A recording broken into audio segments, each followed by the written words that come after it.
We begin here in Kenya, where investigators have recovered 3 bodies from Westgate, the Nairobi shopping mall attacked last month by Islamist militants.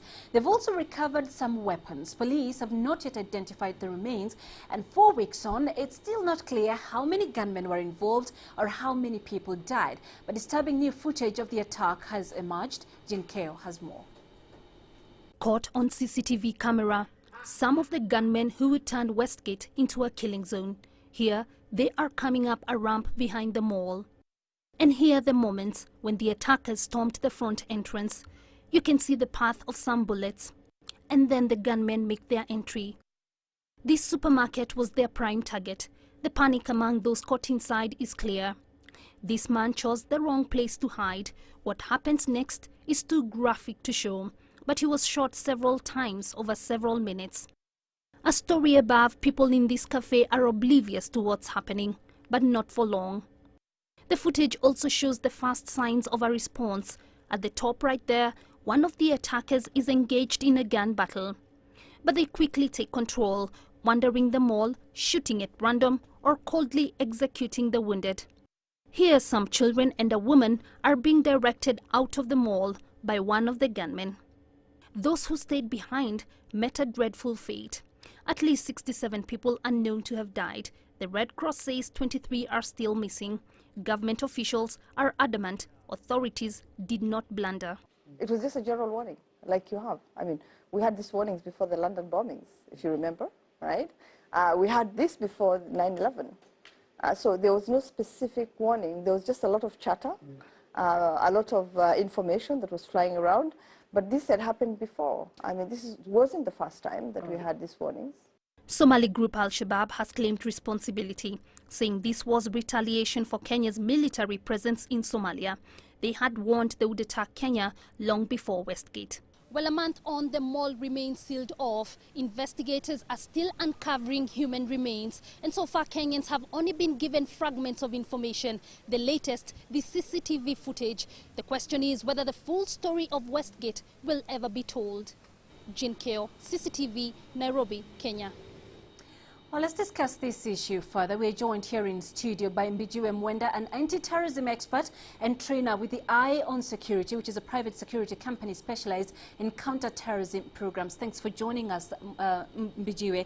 So, what's your assessment so far of the speed at which investigations on the Westgate Mall attack are being carried out? Well, I can say, as is always characteristic of government, we won't know much about what they're doing. But going by what we are hearing, even in the media, they are doing something about the investigations, that they've been able to find a few bodies in there. Today they said they found a rocket launch grenade there. So I think they're doing some investigation. Yeah. Investigators have been able to identify some attackers, obviously, following this latest footage. How easy is it to track them and arrest them if they didn't die in that attack? Well, it's going to be as hard as hell. It's not easy to get these people, but we tell the terrorists that they can run, but they won't hide. Just a few days ago, the American Special Forces were able to get a guy that has been on run for 16 years inside Libya. So no matter how long they will take, we will get them someday. Which is funny, though, because I remember the Kenyan president actually did say that, I think about a day after that attack. And Al-Shabaab then later tweeted and said that the Kenyan government does not have the capacity to hunt them down and arrest them. What would make Al-Shabaab make such a bold statement discrediting the government? Well, because they know our security capacity. If they were able to come into this country, mount the kind of attack they did without anybody detecting or stopping them, they have gathered some kind of courage. They know they can buy their way into something, they can bribe their way into something. And so that's why they would have such courage. The only way we could disappoint them is if we refuse to be bribed, if we refuse to play their ball and disappoint them by arresting them. Right. Yeah. And now we have another alert about a possible attack in Uganda, similar to what we saw at Westgate Mall. Is it possible that terror groups can conduct such an attack so soon after what we saw at Westgate? Oh, yes, absolutely. I said long time ago that Westgate was long overdue. It should have happened much earlier. Thank God it had never happened much earlier. However, for them to mount this kind of attacks all over Africa and around the world is going to be like daily food now, because they were very successful at Westgate, and they are going to use that as a script to mount attacks all over the world, and we better get set for them. Right. Yes. So what are the fundamental changes then that need to be effected in the continent in order to combat terrorism? For me, it's three things. First, we must empower the public. Public participation in counterterrorism. The security forces should not say it's their prerogative to do counterterrorism. We must involve the members of the public. The second, the security forces, the special forces in Africa must now be trained thoroughly to deal with these people with speed and accuracy and kill them as soon as they mount an attack. And the last one is intelligence. Our intelligence corps all around Africa should be retrained to do what we call counterterrorism intelligence. The level of intelligence that counterterrorism requires is not the same intelligence if any other crime may require. And so these are the three things we can do in Africa and stop these people. All right, we have to leave it there for now. Mbiju Mwenda, thanks very much for joining us. Well, let's move in now. And Ghana's President John Mahama called again for global support in the fight against terrorism in Africa. The UK government had issued a red alert warning of an impending terrorist attack on Ghanaian soil due to the country's involvement in peacekeeping operations abroad. This year, Ghana sent about 120 soldiers to join troops from France and other African countries to fight Islamist militants in Mali. Speaking on Thursday, Mahama told the United Nations General Assembly that the world cannot succumb to terrorists. It is unclear if Ghanaian security agencies have received any specific intelligence about the nature of the terrorist threat, but anti-terrorism measures are being put in place by the military. Nevertheless, in the capital Accra, Ghanaians appear to think the situation was well under control. I'm not scared, I'm safe. My country is a peaceful country, so why should I be scared? We have securities and other personnel, the Ministry of Defense, so I feel safe, it's okay. The issue of terrorism is something that everybody is very concerned about, even Ghanaians. Like every other government, we are committed to taking the necessary steps to ensure the safety and security of our citizens and everybody else who lives in this country. You're watching Africa Live. Let's take a break. Coming up.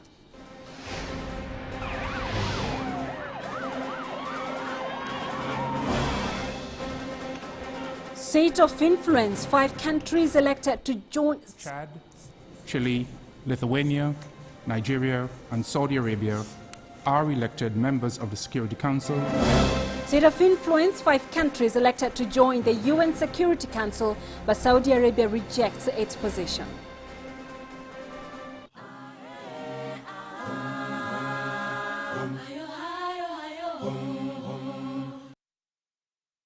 We follow the latest trends in global politics, economics, culture and sport, and how Africa fits into the global picture.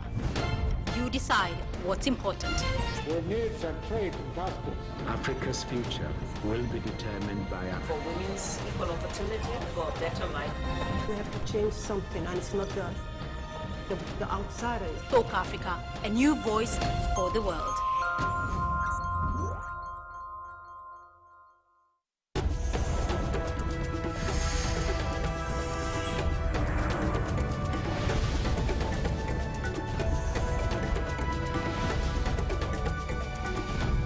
In South Africa, police have arrested the prime suspect in a crime that shocked the country.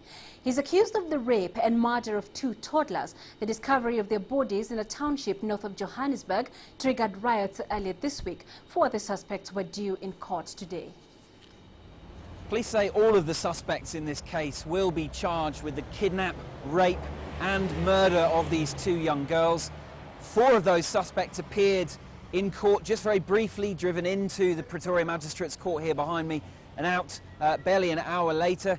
In that brief court appearance, the magistrate reminded these 4 suspects of the seriousness of the charges and said that if they were found guilty, that they could face a life sentence, but that case was then postponed until next Thursday, when they'll be formally identified and be able to also enter a formal plea. As for the 5th and prime suspect, well, he was captured in a police raid in Alexandra Township on the outskirts of Johannesburg early on Friday morning.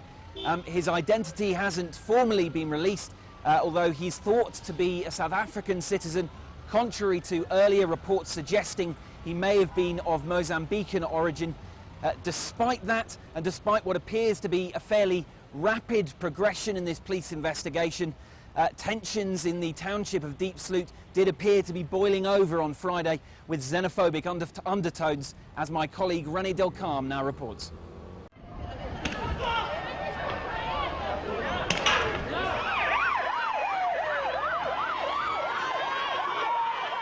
Residents of Deep Sloot say they are tired of living in fear. Fed up with criminals terrorizing their community and targeting their children, they've come here to the Deep Sloot police station to vent their anger and frustration. They believed the prime suspect in the killing of the girls was being held here, and they wanted to dish out their own justice. Because that guy who killed a child, and I'm a mother, I feel pain about that. Criminals in Deep Sloot is too much. I am here to see the killer of the children. I am here to see this man. Some residents are also unimpressed with political parties such as the ANC, Ahang and Julius Malema's economic freedom fighters getting involved in funeral arrangements for the victims. Residents accuse them of political point scoring. We are not here about Juju or ANC. We are here about the killer of the children in this room today. The bodies of 2-year-old Yonelisa Mali and her cousin, 3-year-old Zandile Mali, were found dumped in this public toilet earlier this week. They will be buried on Saturday. René Delcarme, CCTV, Deep Sloot, north of Johannesburg. The United Nations elected 5 new members to its Security Council Thursday. The body has 10 non-permanent members, and the latest 5 will begin their terms in January. All ran uncontested, at least officially, underscoring perennial calls for reform of the UN's most powerful body. Our UN correspondent Stephen Fee reports. Chad, Chile, Lithuania, Nigeria and Saudi Arabia are elected members of the Security Council for a 2-year term beginning on 1 January 2014. With handshakes and applause, those 5 countries now prepare to take their much-coveted seats on the UN's premier peace and security body. But the results weren't much of a surprise. None of the candidates in their regional groupings have competition. So there are only 5 candidates running for 5 seats. Indeed, regional blocs selected their picks well before Thursday's balloting, but the behind-the-scenes jockeying for a non-permanent seat has become increasingly competitive and expensive. You have a lot of larger powers that are not permanent members of the Security Council running more frequently for elected seats on the Council, because there's a certain prestige that comes with that. Both newly elected Chile and Nigeria have previously served on the Council 4 times. And other non-permanent members that have served multiple times, like Turkey, India, Japan, and Germany, continue to lobby for their place on what's considered the UN's most powerful body.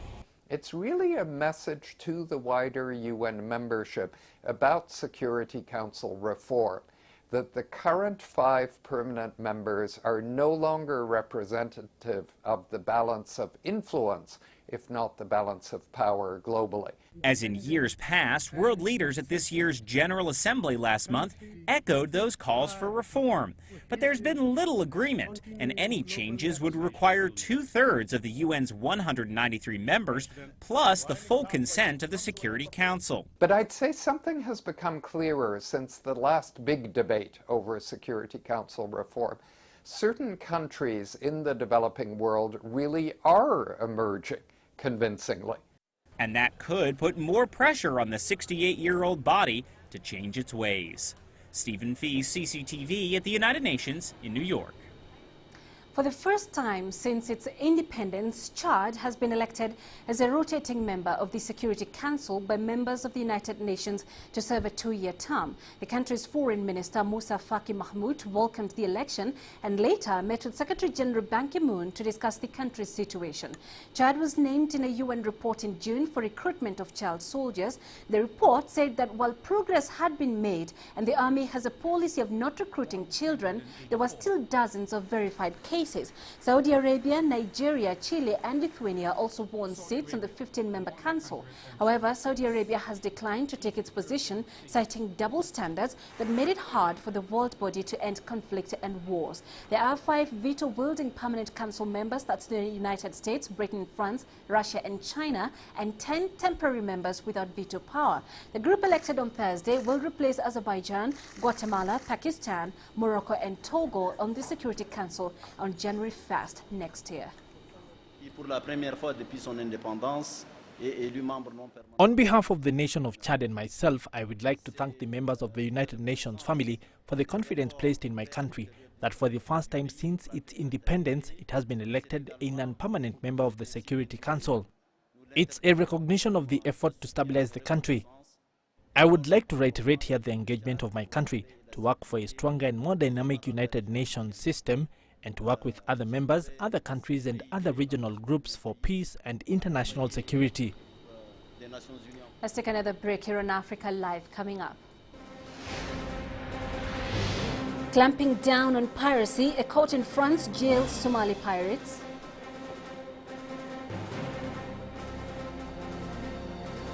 Khartoum rejected this issue of referendum. And you can see it has been delaying its decision on some of the most important issues like the air administration and all that. And simmering anger over delayed referendum in South Sudan.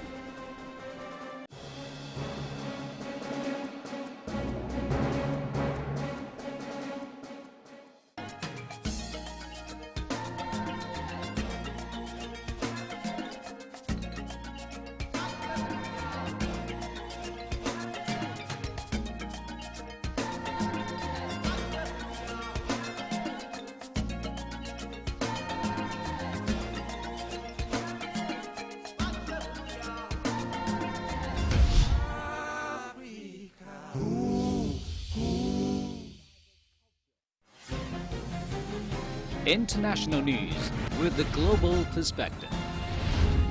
World Insight is the only program with analysis from around the world, with lively discussions and feature reports.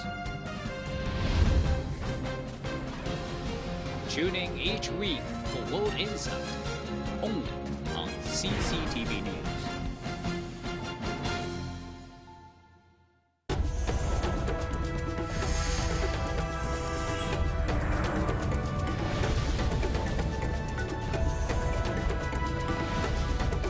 The French court has sentenced 3 Somali pirates to up to 12 years in prison for the 2009 hijacking of a French yacht, which prompted a rescue operation by elite forces in which the skipper died.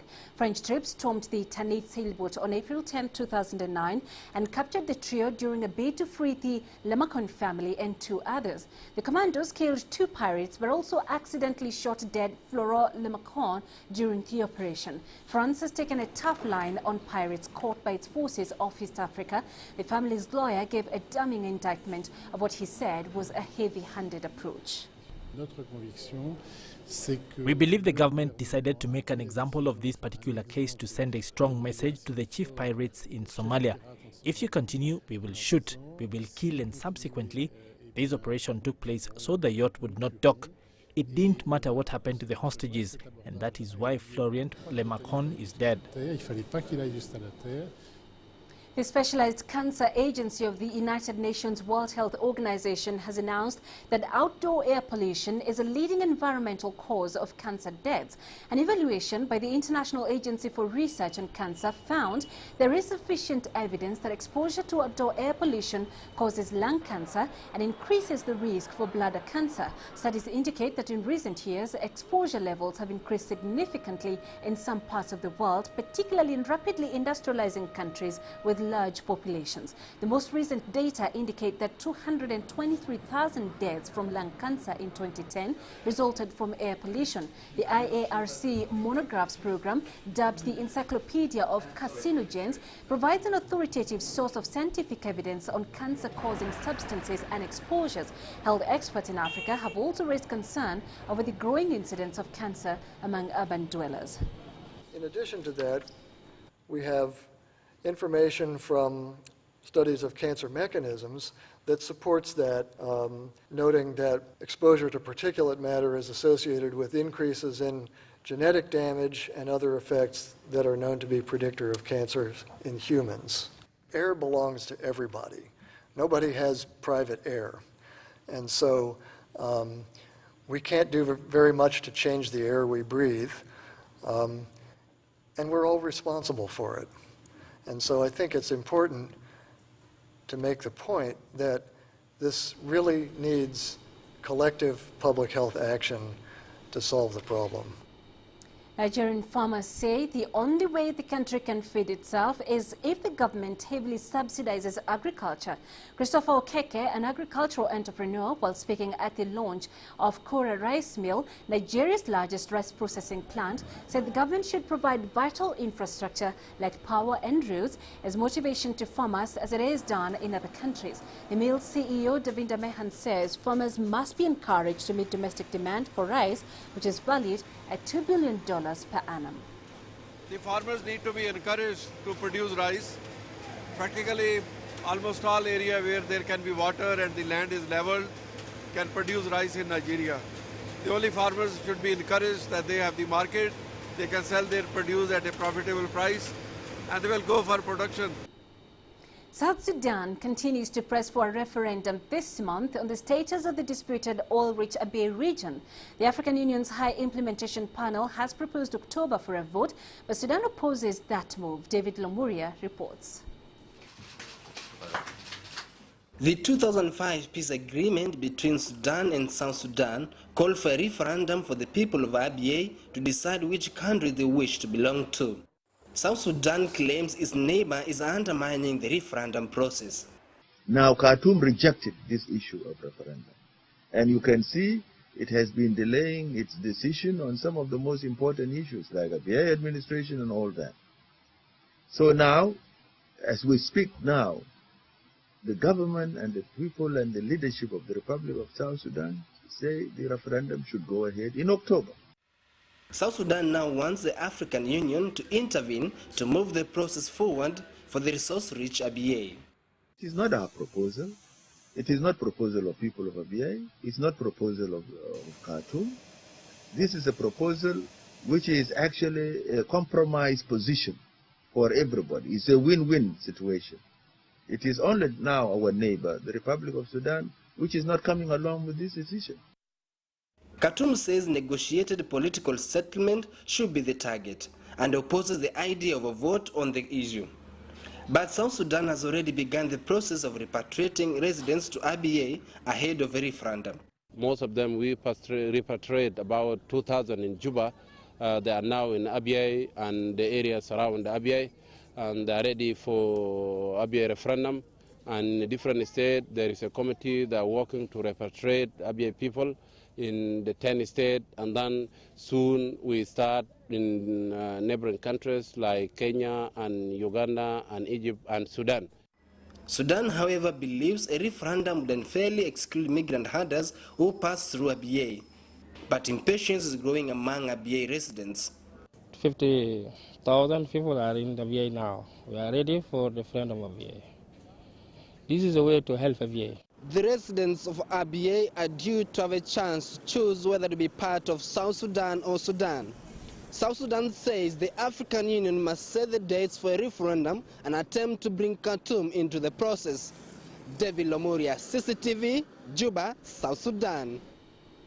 In Gao, Malians are increasingly directing their anger at allegedly corrupt security services and at the government for failing to address security issues and poverty. While the residents of Gao have become used to living under fire, many say they are outraged by impunity for jihadists. There have been allegations that militants are regularly led back on the streets by police in exchange for bribes. French soldiers and a special UN brigade have stepped up their patrols with Malian forces in Gao and its surroundings, but security remains a concern along with the high cost of living and lack of electricity. A U.S. warship has rescued 128 migrants from an inflatable raft that was threatening to capsize in rough seas in the Mediterranean after a request from Malta. The USS San Antonio, which is equipped with an amphibious transport dock that can help in rescue operations, was scrambled on Wednesday after Maltese military aircraft spotted the dinghy. The Italian Coast Guard, meanwhile, released video footage of the arrival in Sicily on Wednesday of a Liberian-flagged cargo ship that rescued 93 African migrants, the latest in over 32,000 who have arrived in Italy and Malta so far this year.